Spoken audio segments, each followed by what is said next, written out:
Hey guys, it's Peter D and I'm backstage here with the lovely Erica Campbell. Hello. How are you? You look beautiful tonight. Thank you. I'm good. I'm ready to go on stage in a second. Just in a second, yeah. So I have to ask, because you always look great, what inspires your style? Because I get a lot of tweets asking me to ask you. Let's see. Being comfortable in my skin, not being afraid of being sexy just because I sing about Jesus. Knowing that that's empowering and that I think everything I am physically is what God created and it's my job to dress it well. He did good though. So. That's what I try to do, just try to dress it well. So you're used to juggling because you're also a mommy. Yes, of 3. 3 adorable. Yes. They're so cute. Thank you. Krista, Wozie, and Zaya. Krista's 10, Wozie's 4, and Zaya's 2. And they really are the joy of my life. That sounds corny, but they really, really are. Like I can have a down moment and think about them and be like, oh, I have 3 beautiful children. Everything's fine, you know? Yeah. And you post a lot with them on Facebook, which I think is adorable. So how do you find time? Because I know you're always doing a million things at once. I remember being with you on one of your promo days. How do you find time to always put family first? Well, that's God's order. God first and then family. Family is the reason I do what I do because I want to leave a legacy for my children. I want to be an example for them of what to do. And because the fans have been so gracious for so many years, I feel like I have to share the journey with them. Not have to as in have to, but I have the life that I have because people buy tickets to the concerts, because they, watch the TV show, because of that kind of stuff. So I'm very grateful for their love and support and their messages and, all that good stuff. So when something funny or cute or adorable happens, I'm like, share it. I don't share everything. That's a lot I don't share. But, you know what I mean? I pick and choose, and they're the moments, and it's always cool.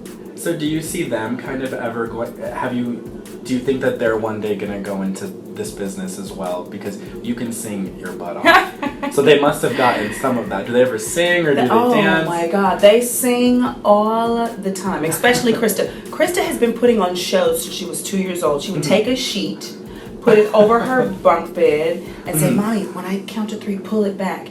And she has shutters in her room, and she would tell her daddy to move the shutters like lights so I can have... Do we have fog in the house so it can come up? I'm like, Krista, this is your bedroom, not a stage or a theater or an arena. I love it. And the brush, probably. And the brush, right. Absolutely. But she's gone to dance class, piano class, acting class. So she may, but we're teaching her to prioritize. And no matter what you are, discipline and dedication are key.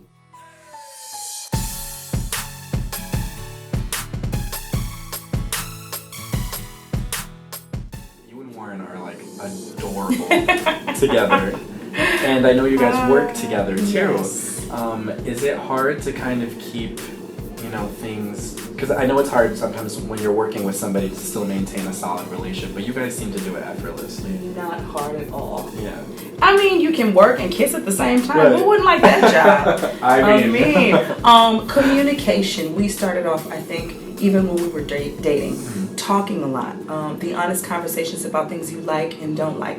I think a lot of times in relationship, people stay on the surface level, or you talk about everything else, and sometimes there's things that you really want to share, that may be bothering you, but you don't because you're not how sure you're going to take it, or your ego won't allow you to say, I need this from you. And I've been there, Yeah. And when you don't know how to do that, then it only causes a wedge because you try to keep moving forward in this relationship, but you're not really saying what you feel.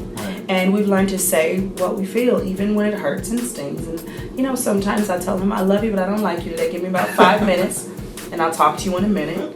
But, we just keep it all the way real with each other, all the way real. But we always speak our truth in love.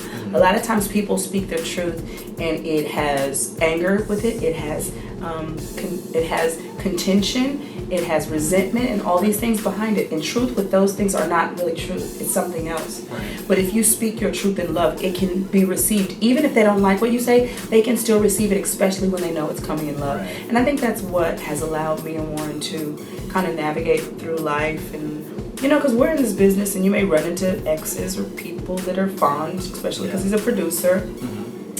And we've learned to... He's adorable. Absolutely. And so, you know, you just learn to manage. You learn to handle it. So I applied that same faith to my father, and, you know, life happens sometimes. He got healed another way. He's in heaven with no scars, no pain, no issues. And I didn't lose him. I know what it is. But it did make me think a little bit about our relationship, and there were challenges. And I was a girl, so, you know, you kind of want your daddy to get you everything and buy you gifts and buy you a car. And he didn't do all that, but he taught me about Jesus. He taught me to pray. He taught me to be strong. So I wrote a song in honor of him, and I'm sure soon maybe one or two of you may have lost a parent as well. And maybe his name wasn't Eddie. But whenever you think about your parent, good or bad, the Bible doesn't say honor your father and mother if you like everything that they do. It just said honor. And I'm very grateful that before my father went on to be with the Lord, I was able to tell him, I'm sorry, Dad, for being disrespectful. You did a great job. You taught me about Jesus. You taught me how to live and exist in this world. And that's much bigger than a purse or a car that you could have bought for me. And so I thank you. We see a little bit on the show, you know, when you guys are working together and everything. Yeah. And I know last season was a very emotional season with Tina and everything. Yeah. So a lot of tears last season on the show. Ooh, Father, help. I always tell people, I hope you wore seatbelts while you watched last season, because it just was not easy. Right. But life is that way, and we were committed to telling the truth. And we could have shielded the story, we could have talked about something else, but that's what our truth was. And so we felt like telling it. But because I believe in God, and because I know that God loves me, He cares for me, He covers me, He wants what's best for me, I felt like if I showed that, then I said, okay, God, now next season has to be about what you fixed and how you turned it around. And so we're just in that space. I think the way Tina and Teddy have displayed forgiveness and love is absolutely amazing. And brave. You know what I mean? Absolutely. Oh my God, yeah. It's hard enough, I feel like, to fight with If your nobody significant other, knows. but when millions of people are watching on a major network, it must put Well, even see, more listen, pressure on it. Tina don't care about I know. She loves y'all, Yeah. but she don't care what you think. So, you know, she's like, I told my truth, I did shame, I did embarrassment, now I'm over it. You can think what you think and say what you want to say. You don't have to talk about me because I talked about me to you. I told you, I gave you something to talk about. Have at it, we're fine. We've forgiven each other and we're moving on. So next season, am I going to have to cry as much next season? No, but next season is,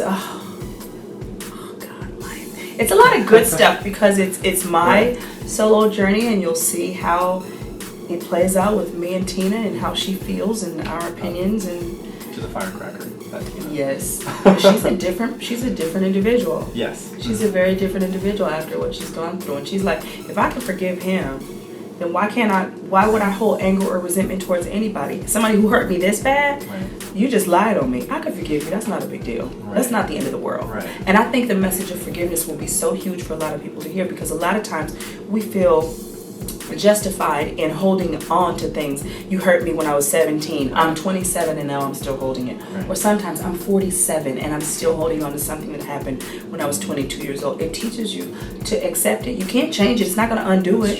If they stepped on your toe is still going to hurt. You know what I mean? Move on. Grow on, you know?